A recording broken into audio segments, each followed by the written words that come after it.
can't wait to try this, Marcus. Less than 24 hours and just a water bath. That tape residue came off immediately with just my, fingernail, thumbnail. I can immediately tell this thing has not really been played. All the logos just look beautiful, almost virtually no fading.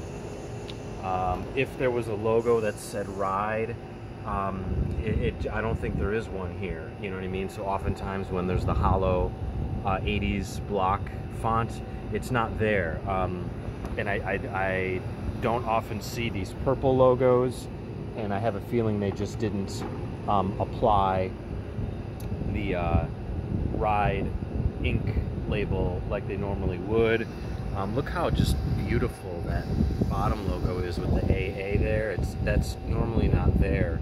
So you'll see that on the black label and the purple labels, and I don't think I've owned a red label, and certainly not a red label ride. We've seen some of the crashes, but not some of the rides. So this video will probably be a little bit too big to just send as a quick file, so I'll probably have to upload it to YouTube and then just send you the YouTube link. But once I got the there was tape residue, but it all came off very easily. But that inhibits the vibration, and then there was some tape residue there, actually a piece of tape, but now it's completely gone, nice and smooth.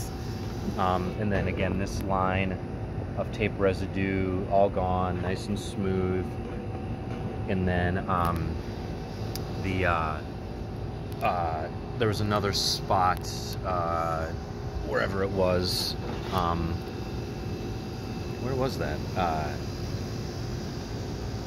Anyway, I'm actually already in a good way. I can't see where that tape residue was on the front, but there was another piece of tape that I just couldn't get off. But after less than 24 hours in the regular hose water bath in a big plastic tub, luckily the plastic tub didn't break with the pressure from the water, just holding all that water.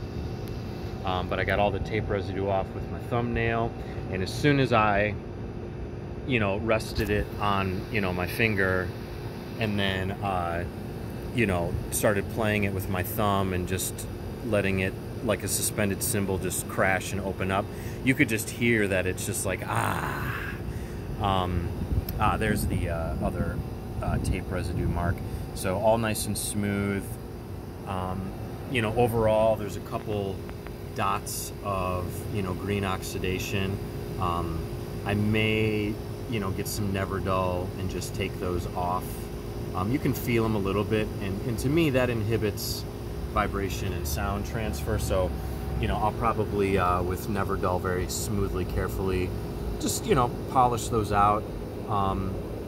I don't really like having the green oxidation there, but let's see if I can maybe do something like this. Just give me a quick moment here. There we go.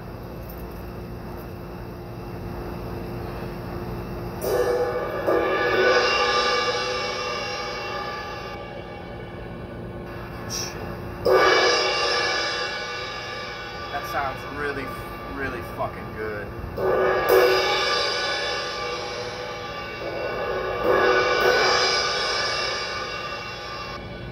And wishfully, you can see it, but there's just such a great wobble.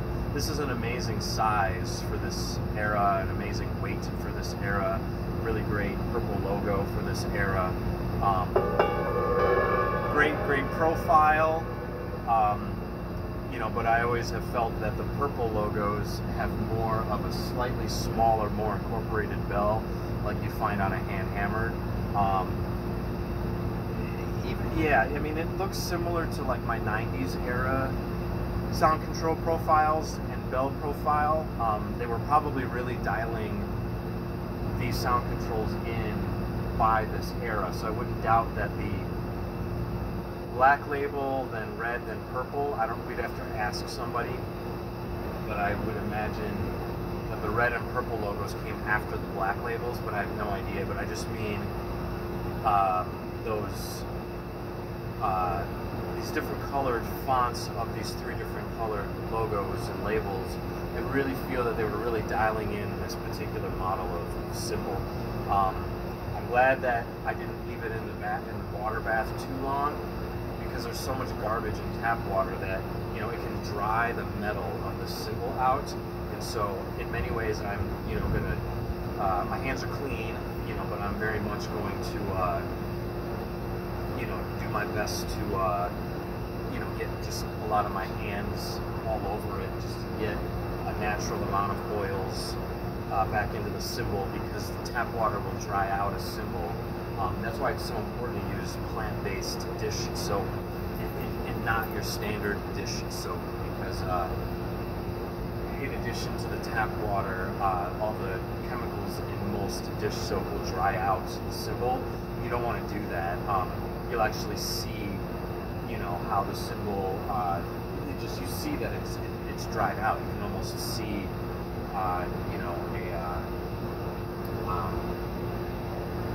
yeah, it's just pulled some of the natural oils out. But, you know, in less than 24 hours, all the patina's still there, all the logos are intact beautifully, and all the tape residue came off real easy.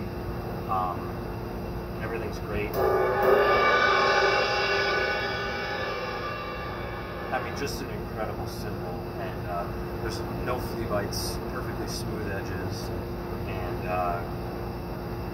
yeah, somebody must have loved this though, and or they were really bad for a little bit of time. So there's just a slight keyhole. Very common, not a big deal. No cracks, no dings, no problems. But you know how just people can be, especially back then. Sometimes people are really bad about changing out their plastic cymbal sleeve. So there's a little bit of a keyhole, but it's not that bad. And luckily, the center hole is beautiful, so no worries. But yeah, I can tell the cymbal's much happier now. And yeah, you know,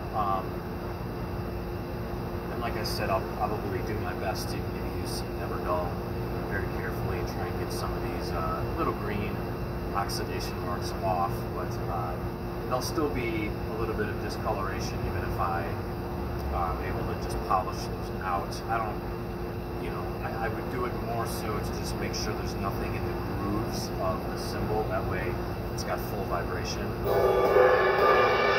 This is in the 2100 gram range. Ouch. And great weight. I can't wait to play this today. I'm going to go play in the garden later and set it up and give it a spin. But right now, just like sometimes Roberto Spischino would do, it's got it sitting on a chair, got some coffee. Cheers to everybody.